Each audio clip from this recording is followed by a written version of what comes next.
Tere, minu nimi Taavi. Täna näitan teile, kuidas koostada ventilatsiooni detailide mahutabelit ühe keldrikorruse mudeli näitel. Selleks olen ma SimpleBim tarkvarasse sisse laadinud keldrikorruse konstruktiivse ja ventilatsiooni mudeli. Ventilatsioonist aru saamaks teen ma aktiivseks ventilatsiooni detailid.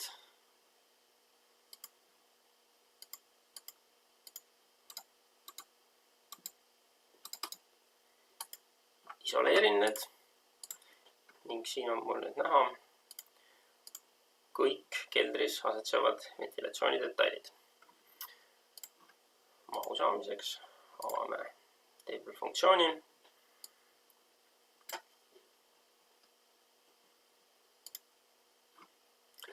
Area selection käsuga valime kõik detailid. Lohistame nad siia. Sorteerime nad nime järgi.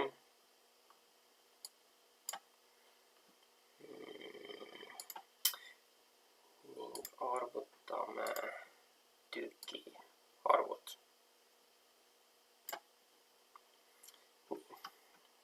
Nii ongi. Igal detailil nimetus, arv ning et meil sellest ka mingit kasu oleks, ekspordime tabeli Excelisse.